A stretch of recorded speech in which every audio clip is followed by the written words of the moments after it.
नमस्कार, मी सुनीता बुरकुल कुके मी सुनीता बुरकुल आपल्या YouTube channel तुम्हाला सगळ्यांचं खूप खूप स्वागत आहे। आपण समोसे म्हटलं की आपण मैदा वगैरे वापरतो। आज आपण इथे मैदा न वापरता गव्हाच्या पिठाचे समोसे कसे बनवायचे ते बघणार आहोत। चला तर मग सुरुवात करू। बघा इथे मी 1.5 वाटी गव्हाचं पीठ घेतलेलं आहे। तर यामध्ये आपल्याला अर्धी वाटी रवा टाकायचा आहे। बारीक रवा घ्यायचा, थोडंसं मीठ टाकायचं चवीनुसार, छान मिसळून घ्यायचं आधी। यामध्ये गरम केलेलं 2 चमचे तेल टाकायचं आहे। गरम करून घ्यायचं तेल, गरम आहे असं साईडने करायचं, चमच्याने मिसळून घ्यायचं पहिले।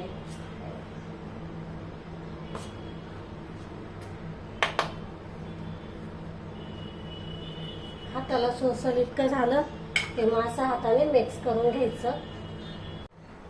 हे बघ असा गोळा झाला की मग समजायचं छान सगळ्या पिठाला तेल लागल्या गेलेलं आहे। आता आहे ना याच्यामध्ये आपल्याला गरम पाणी टाकायचं आहे। जास्त कडकडीत पाणी नाही टाकायचं, हलकं गरम पाणी करून घ्यायचंय, ते टाकायचं। थोडं थोडं टाकायचं, जास्त एकदम नाही टाकायचं। आणि हा गोळा आहे ना आपल्याला घट्ट नाही मळायचा, थोडा सैलसर मळायचा आहे, कारण आपण याच्यामध्ये रवा टाकलेला आहे। त्यामुळे ना थोडासा सैलसर मळला तरी चालतो। रवा आहे ना पाणी शोषून घेतो, त्यामुळे थोडासा सैल मळायचा हा गोळा। बघा आता असं थोडं थोडं पाणी टाकून मस्त थोडं सैलसर मळून घेते मी। हे बघा इतपत सैल पाहिजे। आता हा आहे ना मी झाकून ठेवते। आता आपण याच्या आतमधलं स्टफिंग करायचे ते बघू। चला तर इथे मी बटाटे घेतलेले, 2 मोठे बटाटे घेतलेले आहेत। हे बघा असे थोडे चंक्स राहू द्यायचे। इथे 1 वाटी मटार घेतलेले, ताजे मटार येते। तर इथं काही साहित्य घेतलेले आहेत मसाले ते बघू पहिले। जिरं घेतलेलं आहे 1 चमचा, हिंग घेतलेला अर्धा चमचा। इथे मी 1 मोठा चमचा धन घेतलेलं आहे, ते छान असं थोडं जाडसर कांडून घेतलेलं आहे। त्याचबरोबर इथे घेतलेले बडीशोप, तर 1 चमचा बडीशोप आहे, ही पण थोडी कांडून घेतलेली आहे। अर्धा इंच आलं किसून घेतलेलं आहे। अर्धा चमचा हळद, इथे काळं मीठ घेतलेलं आहे अर्धा चमचा साधं मीठ, 1 चमचा लाल तिखट, आमचूर पावडर, काळा मसाला, चाट मसाला, इथे घेतलेले अर्धा चमचा भाजलेल्या जिऱ्याची पूड, धना पावडर घेतलेला 1 चमचा आणि कोथिंबीर लागेल आपल्याला। चला तर मग सुरुवात करू। इथे 2 चमचे तेल घेतलेलं आहे मी, छान गरम झालेलं आहे। आता त्यामध्ये आपल्याला जिरं टाकायचं आहे, जे आपण 1 चमचा जिरं घेतलं होतं ते टाकायचं, अर्धा चमचा हिंग, धण्याची पावडर म्हणजे धन आपण काढून घेतलं ते धन, बडीशेप हे पण छान काढून घ्यायचं, थोडंसं असं आचरवाचर काढून घेतलं ना मस्त छान चव येते मग समोशाची। इथे हे अद्रक घेतलेलं आहे,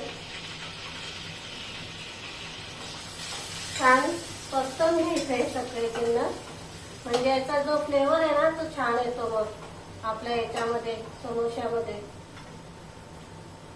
आता हळद टाकते,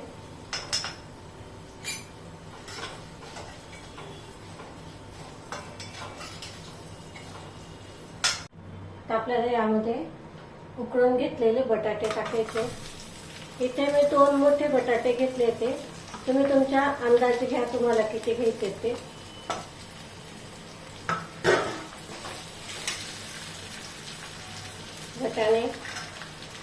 वटाणे पूर्ण ऑप्शनल आहे, तुम्हाला जर वाटलं टाकायचं तर टाकू शकता, नाही का तुम्हाला टाकायचं नाही टाकलं तरी काही हरकत नाही आहे।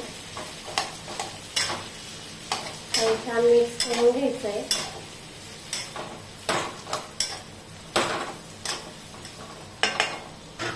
तर यामध्ये पावडर मसाले जाते, भाजलेले जिऱ्याची पूड, अर्धा चमचा, 1 चमचा धनापूड, लाल तिखट 1 चमचा, आमचूर पावडर अर्धा चमचा, चाट मसाला अर्धा चमचा, गरम मसाला 1 चमचा, साधं मीठ 1 चमचा, काळं मीठ अर्धा चमचा. सगळं मिक्स करून घेऊ आता हे. यामध्ये आता आपल्याला थोडीशी कोथिंबीर टाकायची आहे. कोथिंबीर टाकू थोडीशी. असं मिक्स करत करतच छान परतवून घ्यायचं आहे.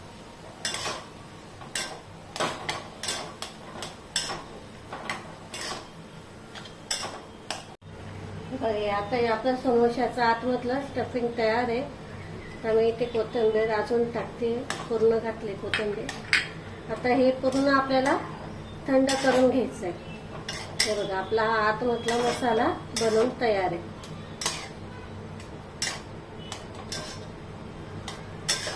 आता हे गॅस बंद करते मी आणि पूर्ण थंड करून घेते.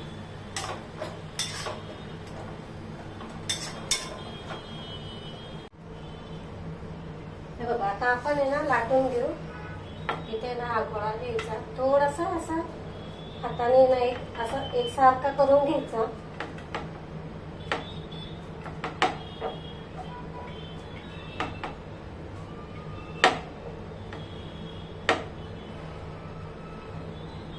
आणि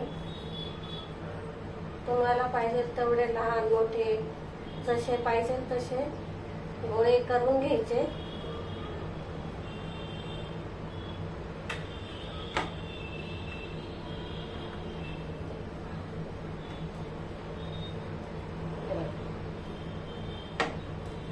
थोडंसं पिठामध्ये बुडवते मी. गव्हाचंच पीठ घेतलेलं आहे. लाटून घ्यायचं आहे.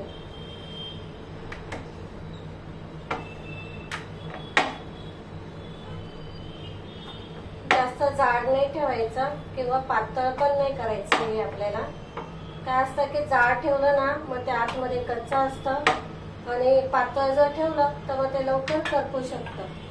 ते बघा इथे लाटून घेतलेलं आहे आणि असं मध्ये चीर देऊन घ्यायची. तर याला आपल्याला कडेला थोडं थोडं पाणी लावायचं. म्हणजे काय होतं की आपण ज्या आतमध्ये सारण भरू ना तर मग ते बाहेर येणार नाही. बघा असं असं घ्यायचं आणि हे जे सारण आहे ना ते थोडं थोडं टाकत चालायचं. साधारण एखादा चमचा किंवा 1.5 चमचा असं टाकायचं. जास्त पण नाही भरायचं. हे बघा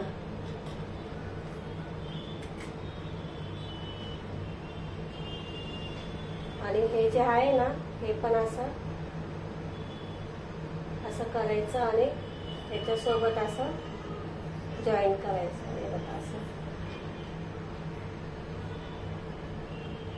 बघा इथे आपला समोसा बनवून तयार झालेला आहे. हे बघा खूप छान बनवून तयार होतो. हे बघा तर हे असेच मी बनवून घेते.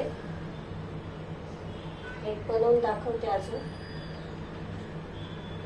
थोडं पाणी लावायचं साईडला आणि हे जे 2 टोकं आहेत ना हे असे जॉईन करायचे आणि हे पण असं दाबून घ्यायचं. थोडंसं हलक्या हाताने दाबायचं आणि मग त्याच्यामध्ये हे जे आपण आतमध्ये सारण केलेलं आहे बटाट्याचं ते टाकायचं.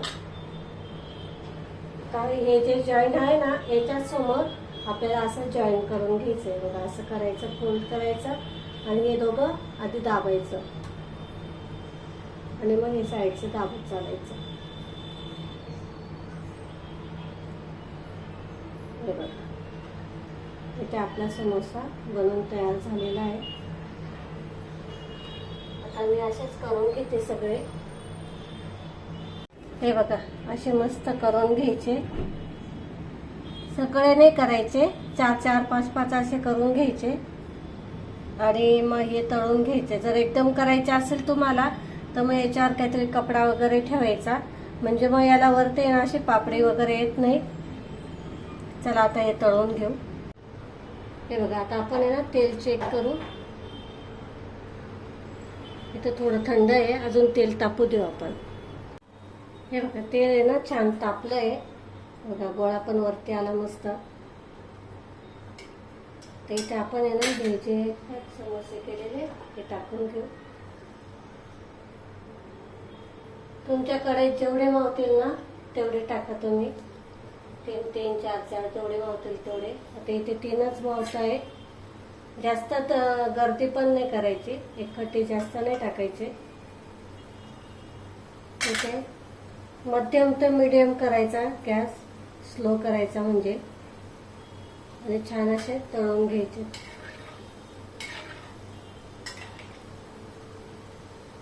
हे बघा, असे ना मध्यम आचेवर तळून घ्यायचे.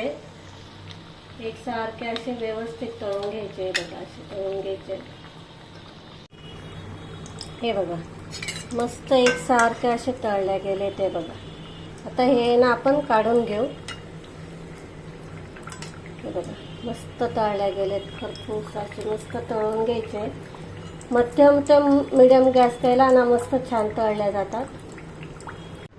हे बघा, छान असे आपले इथे याचे गव्हाच्या पिठाचे बनवून तयार झालेले समोसे बघू शकतात तुम्ही. आणि चटणी आपण आता पाणीपुरी केलेली होती ना, त्याच्यानंतर मी केलेली अजून एक गोड चटणी, गोड तिखट आंबट अशी. मी तुम्हाला तेव्हा पण सांगितलं होतं. ही जी चटणी ना ही माझ्याकडे हमेशा राहते, कारण असं काही ना काही चटपटीत करायचं असतं. मग अशा चटण्या आहे ना बनवून ठेवल्या ना माईन टायमावर कामात येतात. बघा, असे मस्त छान आपले इथे समोसे बनवून तयार झालेले, मस्त झालेले ते बघू शकतात. बघा, इथे मस्त छान असे आपले गव्हाच्या पिठाचे समोसे बनवून तयार झालेले. एकदम खुसखुशीत होतात. अजिबात याच्यामध्ये मैदा वगैरे नाही वापरला आपण, बिना मैद्याचे केलेले ते. तुम्हाला जर व्हिडिओ जर आवडला असेल तर लाईक, शेअर आणि सबस्क्राईब करायला अजिबात विसरू नका. आपण अशाच नवनवीन रेसिपींसोबत पुन्हा भेटू. तोपर्यंत नमस्कार.